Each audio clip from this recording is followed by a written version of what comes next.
വടകരയിൽ വർദ്ധിച്ചുവരുന്ന ബസ് അപകടങ്ങൾക്ക് പ്രധാന കാരണം വടകര RTOയുടെ അനധികൃതമായ ഇടപെടലെന്ന് യൂത്ത് കോൺഗ്രസ് സംസ്ഥാന ജനറൽ സെക്രട്ടറി തുൽക്കിഫിൽ ആരോപിച്ചു.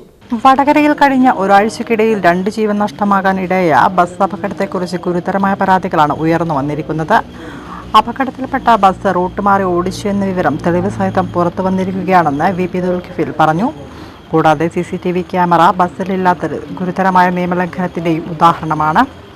അനധികൃതമായി സർവീസ് നടത്തി 2 ജീവൻ നഷ്ടമാക്കാനിടയാക്കിയ ബസ്സിന് സർവീസ് നടത്താൻ ഒത്താശ ചെയ്തത് ബസ് ഉടമയുടെ ബന്ധുവും RTO ഓഫീസിലെ ജീവനക്കാരനുമായ വ്യക്തിയാണെന്ന ആരോപണം ഉയർന്ന സാഹചര്യത്തിൽ ഇതിനെതിരെ ശക്തമായ അന്വേഷണം വേണമെന്ന് VP തുൽക്കിഫിൽ ആവശ്യപ്പെട്ടു.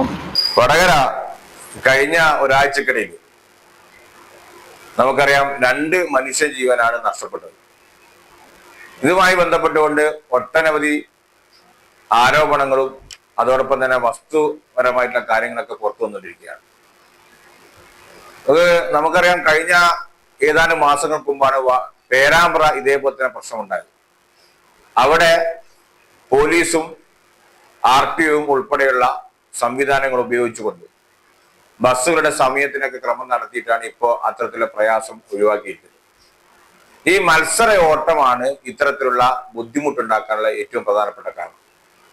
പ്രത്യേകിച്ച് നാഷണൽ ഹൈവേയുടെ പ്രവർത്തനം നടക്കുന്നതുകൊണ്ട് റോഡ് വളരെ തിരക്ക് കൂടിയത് കൊണ്ട് തന്നെ RTO കൊടുക്കുന്ന ചെറിയ സമയപരിധിക്കുള്ളിൽ ഈ പറയുന്ന ബസ്സുകൾക്ക് ഓടി എത്താനുള്ള സമയം ഇല്ലാത്തത് കൊണ്ട് തന്നെ ആളുകൾ പലപ്പോഴും അവരുടെ സ്ഥലങ്ങളിലേക്ക് എത്തുന്നത് ഭാഗ്യം കൊണ്ടാണ്.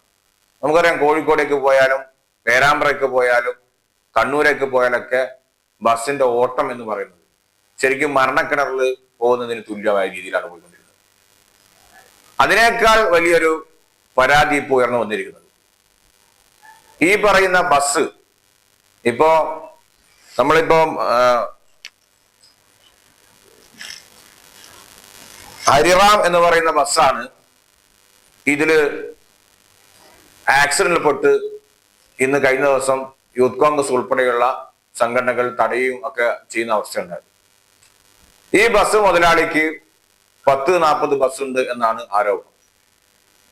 അത് മാത്രമല്ല, ഈ ആക്സിഡന്റ് ആയ ബസ് അനുവദിച്ച റൂട്ടിലല്ല ഓടിയിട്ടുള്ള എന്നുള്ള വലിയൊരു ആരോപണം ഇന്ന് പുറത്തു വന്നിരിക്കുകയാണ്. ഇപ്പൊ എന്റെ കയ്യില് ആ RTOയുമായിട്ട് ബന്ധപ്പെട്ട ലിൻസ് ഉണ്ട്. അപ്പൊ അങ്ങനെ ഇരിക്കെ ആ തരത്തിലേക്ക് എങ്ങനെ ഇവർക്ക് ഓടാനുള്ള പെർമിഷൻ കിട്ടുന്നു? അതോടൊപ്പം തന്നെ വണ്ടി ആക്സിഡന്റ് ആയി കഴിഞ്ഞാൽ സ്വാഭാവികമായും ബ്രേക്ക് എടുക്കണം. പക്ഷെ പകരം ഒരു വണ്ടി പെട്ടെന്ന് തന്നെ ഇവർ മറ്റൊരു വണ്ടി കൊണ്ടുവരികയും ആ വണ്ടിക്ക് പെർമിഷനും ഇല്ലാതെ തന്നെ ഓടുന്ന ഒരു അവസ്ഥ നിലവിലുണ്ട്. നമുക്ക് ടെമ്പററി പെർമിഷൻ എന്നാണ് അതിന് പറയുക. അത് എടുത്തു കഴിഞ്ഞാൽ മാത്രമേ ഈ ബസ്സുകൾക്ക് ഓടാൻ സാധിക്കുള്ളൂ. ആ ടെമ്പററി പെർമിഷനുള്ള ഒരു പ്രത്യേകത എന്ന് പറയുന്നത് ആദ്യം ആരാണോ അപേക്ഷ കൊടുക്കുന്നത് അതിനനുസരിച്ചാണ് കൊടുക്കേണ്ടത്. പക്ഷെ ഇവിടെ ഈ പറയുന്ന ബസ് മുതലാളി തന്നെ സ്പെയർ ആയിട്ടുള്ള വണ്ടി ഓടുകയും പിന്നീട് എന്തെങ്കിലും പരാതി വരുമ്പോൾ ഫൈൻ അടച്ച് കേസിൽ നിന്ന് രക്ഷപ്പെടുന്ന ഒരു സാഹചര്യമാണുള്ളത്. അപ്പൊ അത് വലിയ ഗുരുതരമായ ഒരു നിയമലംഘനമാണ്. ആ നിയമലംഘനത്തിന് RTO ഓഫീസിന്റെ പിന്തുണയില്ലാതെ ഒരു കാരണവശാലും നടക്കില്ല. അപ്പൊ ഇവിടെ വന്നിരിക്കുന്നത് ഈ പറയുന്ന ബസ് മുതലാളിയും അതോടൊപ്പം തന്നെ RTO ഓഫീസറുമായി ബന്ധപ്പെട്ടുകൊണ്ട് ഒരു ബന്ധു അവിടെ പ്രവർത്തിക്കുന്നുണ്ടെന്നും ആ ബന്ധുവിനെ സ്വാധീനിച്ചിട്ടാണ് ഇത്തരത്തിലുള്ള നിയമലംഘനം നടത്തുന്നത് എന്നുള്ള വലിയൊരു ആരോപണം വന്നിട്ടുണ്ട്. അതിൽ ഞങ്ങൾക്ക് ഇവിടെ സൂചിപ്പിക്കാനുള്ളത്, ഈ RTO ഓഫീസുമായി ബന്ധപ്പെട്ടുകൊണ്ട് RTO അന്വേഷിച്ചുകൊണ്ട് കാര്യമില്ല. RTO ഓഫീസിനെതിരെ തന്നെയാണ് ഇവിടെ ഇപ്പോൾ ആരോപണം വന്നിരിക്കുന്നത്.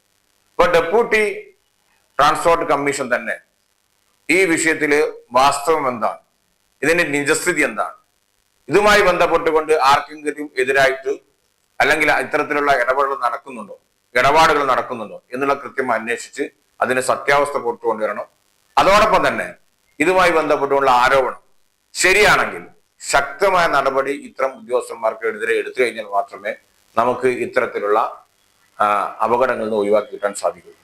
അതോടൊപ്പം തന്നെ ഞങ്ങൾക്ക് വടകര പോലീസ് എന്ന് പറയാനുള്ളത്, പോലീസ് കഴിഞ്ഞ കുറച്ചു കാലമായി യാതൊരു തരത്തിലുള്ള നടപടിയും സ്വീകരിക്കുന്നില്ല എന്ന് മാത്രമല്ല അക്രമ സംഭവങ്ങളിൽ പോലും കൃത്യമായ നിലപാട് സ്വീകരിക്കാനാണ് ഈ പോലീസ് മുന്നോട്ട് പോകുന്നത്.